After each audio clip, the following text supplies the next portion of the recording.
Of the king of music worldwide, alágbẹ̀dẹ orin, ọba wórin tó ríran, alórin níkùn, ọmọ ọ̀dọ̀ àgbà, King Dr. Saheed Òṣùpá, Jàkíyí Àgbàoyè, olúfimọ́ àkọ́kọ́, bátàgbà mọ́lẹ̀.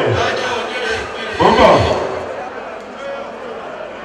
Bí dádì àmọ́ mi bàbá choose music. The king of music, you welcome. Sasola, èèyàn Sayẹ̀wò, èèyàn Alhaji Ibrahim, àwọn èèyàn Sheikh Shehu, Governor PFC, afẹ́rìyìn, Governor Pasuma Fans Club, ẹ máa bọ̀, Governor Pasuma Fans Club, afẹ́rìyìn bí. Ẹ jọ̀ọ́ gbogbo èyí tẹ́ ẹ dúró yìí, ẹ gbé kámẹ́rà ọ̀rọ̀ sílẹ̀, ẹ dúpọ̀ ẹ lọ jókòó. Please, ẹ jọ̀ọ́ ẹ kú ògbógbó tẹ́ ẹ dúró sí yẹn. Ẹ jẹ́ ká dẹ́kun ti ẹ̀fẹ́ sáwọn ẹni ṣé wọ́n ṣẹ̀yìn ni. Gbàdúrà bá gbà tán náà apá aládùúrà yìí ká. Ẹ̀sùn sẹ́yìn ẹ̀sùn bá wa sí èèyàn Saheed Òṣùpá Kóredé máa ń dé tọ̀ èèyàn máa dì í bà. Ẹ jọ̀ọ́ ẹ bá wa sún sẹ́yìn. Ẹ bá wa sún sẹ́yìn. Ẹ jọ̀ọ́ ṣé kò sáwọn ọlọ́pàá mọ́ kò sáwọn báńsà ń bí. Tẹ́ bá dẹ̀ tì í ẹni wọ́n tì í. Ẹ̀sùn sẹ́yìn ṣẹyẹ. Gbogbo àtọ́wà lẹ́yìn ẹ bá wa sún ọkọ̀ sún sẹ́yìn ẹ gbé kámẹ́rà ẹlẹ́yà kú ọbẹ̀.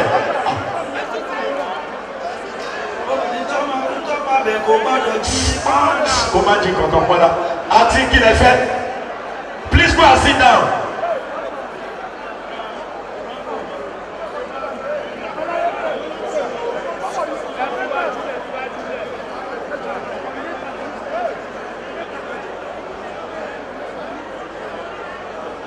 Ayọ̀ Mojoyin wẹ́wẹ́ bá wa pé Ayọ̀ Mojoyin o ti yé ọ kí wọ́n tètè wọ́n ti dá padà.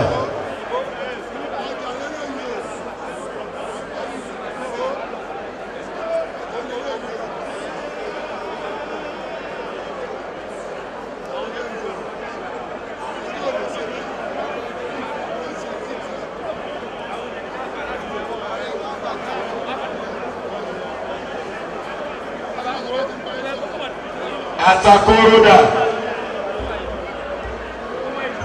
Atakoro Ayọ̀ ẹ súnmọ́ bí gọ́vnà ni wọ́n pè é ẹni sùúrù gọ́vnà ni wọ́n pè é gọ́vnà ni wọ́n pè é à.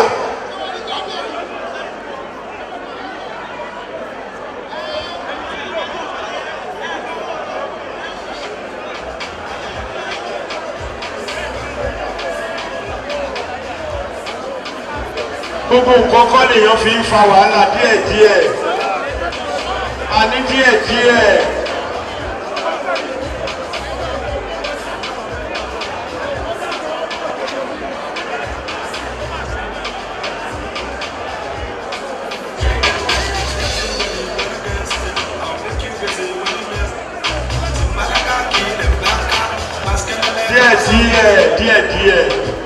díẹ̀díẹ̀ má alágbára ti pọ̀ jù. Ṣé ká má ṣe nǹkan kan? A ní díẹ̀díẹ̀. A lè gbé gómìnà lọ. Bàbá gbé gómìnà lọ tá a bá tún fẹ́ ṣe nǹkan míì báwo la ṣe tàkàrà fún PFC? Kò ṣeé jí gbé.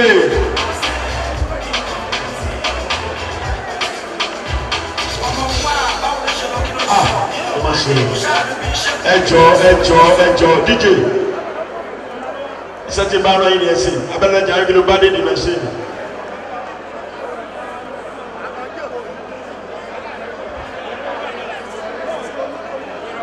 Atakoro Mojoyin kí ló dé ẹjọ pé ọtí wà lẹ́yìn yìí náà kí ẹ kó mbẹ ẹ̀yin tẹ́ wà lẹ́yìn stage ẹ kó ṣe é kọrin àbẹ ẹ gbèrè ẹ kó lẹ́yìn stage. Mr. Owo blow owó la sọ fún yín o ẹ ṣiṣẹ́ yín o ẹ ṣiṣẹ́ yín èèyàn tí ẹ bá ṣe é pé ẹ ti dànù. Oya gbogbo àtọ́ wà lẹ́yìn yẹn kúrò bẹ̀.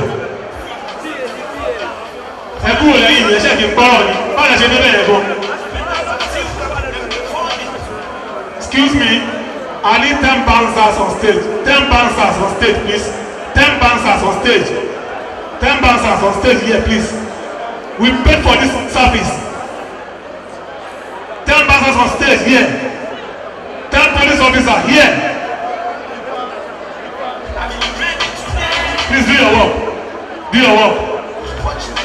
Officer, I don't want to see anybody on the stage. Those people at the back, they should leave this place at all. 5 man. Don't disgrace yourself. Don't mess yourself. Oh yeah, go out, go out. You know they go. Hey, let's off with you then.